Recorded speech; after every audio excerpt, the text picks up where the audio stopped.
그렇죠. 네, 그리고 자취한 여자. SNS에서 김치녀 모임에 참여하고 있다는 다원 씨, 혜수 씨. 네네네. 이것도 참여 그럼 했어요, 두 분 다? 네네. 저희의 필명도 여기 있어요. 아, 그래요? 네.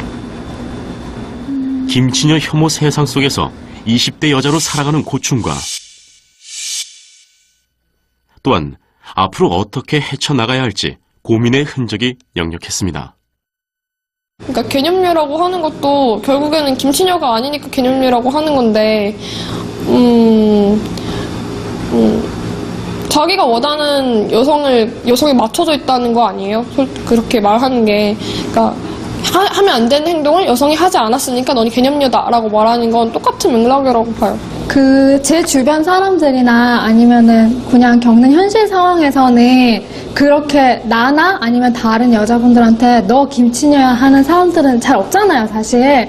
근데 그게 사실은 더 공포감이 들었어요. 저렇게 겉으로는 아무 말 안 하고 우리한테, 여자한테 아무 말 안 하지만 뭐 인터넷이라던가 이런 데서는 그렇게 김치녀라고 혐오하고 그리고 속으로는 그런 마음을 가질 수 있다는 게 약간은 좀 무서웠어요, 사실은.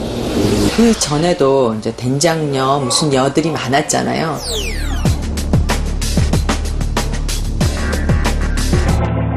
우리가 이제 딱지 붙이기라고 하는데요. 그러니까 레이블을 붙이는 대상은 항상 사회적 타자예요.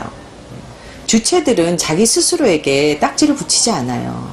그러니까 통치자의 관점에서 항상 통치 대상이 되는 자들은 분류를 하죠. 우리가 이제 분류 체계라고 하거든요. 분류 체계가 많다는 것은 사실은 그 사람이 사회적 약자는 걸 역설적으로 증명하는 것이죠. 그래서 사회적 약자이자 타자인 여성들에게는 계속해서 분류 체계가 붙는 거예요. 그걸 통해서 어떤 방식으로든 비난이 가해지게 돼 있죠. 사회적 약자에게 가해지는 비난. 여기 세월호 단식 현장에서도 발견할 수 있습니다.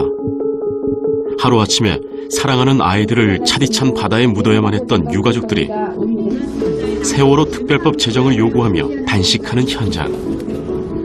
단장의 슬픔이 가득한 곳에 수긍하기 어려운 행동을 보인 이들이 있었습니다. 한 인터넷 커뮤니티 회원들이 단식 현장 앞에서 피자를 시켜 먹은 일인데요. 그리고 있잖아요. 만약 이 팔을 못 가져가면요, 옆에 못 건져자는 거 띄워서 먹어요, 알았죠? 네. 옆에서 띄워 먹어. 너도 나도 뭐라 먹는 거야.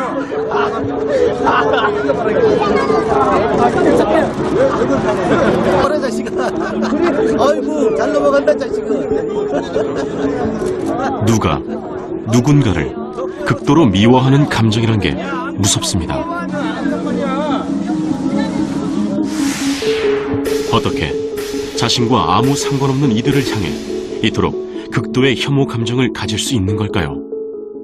사람들이 세월호 때문에 경제가 활성화되지 않고 그 피해를 내가 입는다라고 이제 착각하는 거죠. 그 경제적 손실의 피해는 내가 입고 그 가해자는 결국은 세월호 피해자가 되는 거죠. 저는 그거를 약자에 대한 혐오라고 표현을 했는데, 사실은 그 사람들 전부 다 뭐 사회적으로 전체적으로 봤을 때는 10대 90의 사회라고 본다면 다 90에 속하는 사람들이지 10의 상위 10%에 속하는 사람들은 아니지 않습니까? 약자가 약자에게 향한 혐오. 우리는 그렇게 함으로써 스스로 약자임을 부정하고 싶어 하는지도 모릅니다.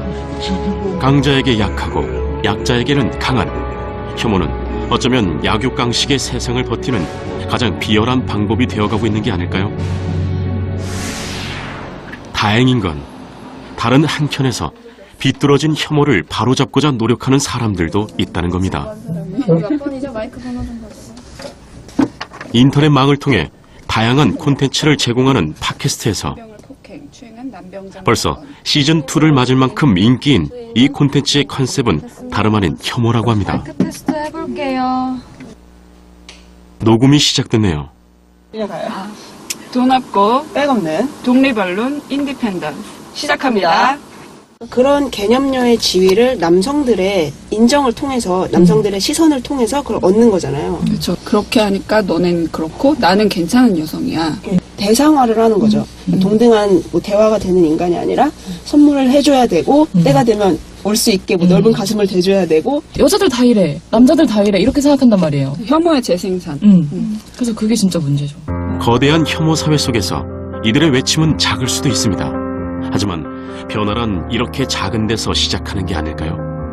그 혐오라는 감정이 굉장히 강하고 센 감정인데 그 감정을 표현하는 거에 있어서 그러니까 그 혐오를 드러내는 게 어떤 사회적으로 굉장히 암묵적으로 다 동의가 되고 막 트렌드처럼 되니까 그거를 표현의 자유라고 생각하면서 많이들 이렇게 자신의 혐오를 표현하시더라고요. 근데 그 감정을 자기가 갖는 것은 개인의 자유지만 그걸 표현하고 누군가에게 폭력이 되는 것은 다른 문제라고 생각하거든요. 혐오의 주체도 내가 될 수도 있고 또 대상도 언제든 내가 될 수가 있다. 이런 사회 속에서는. 결국 누구나 피해자가 될 수 있는 거예요. 그렇다면 나부터가 일단은 이 문화의 근본 원인이 뭐고 그걸 실천하지 않으려고 노력하는 것이 가장 중요하겠죠. 그거는 기본적으로 타인에 대한 존중과 배려에서부터 저는 나온다고 생각해요. 먹어야 할 것, 먹지 말아야 할 것, 해도 되는 것, 하지 말아야 할 것.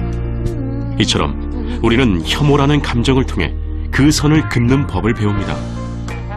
하지만 혐오를 드러내는 것과 표현의 자유는 구분되어야 합니다. 때론 그것이 누군가에게 폭력이 될 수 있기 때문인데요. 우리도 지금 나 아닌 누군가에게 혐오의 시선을 보내고 있지는 않은지 되돌아보시길 바랍니다. 두려움은 굉장히 빨리 가지게 되는 정서입니다.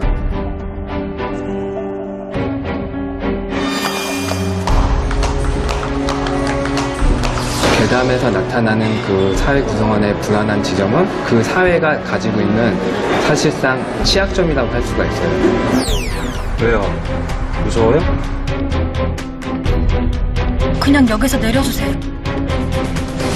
아이한테 뭐가 좋다라고 하니까 제품의 가격은 좀 고가예요. 책을 계약하게끔 만드는 거죠. 쪽이 다 해져 있는 거예요.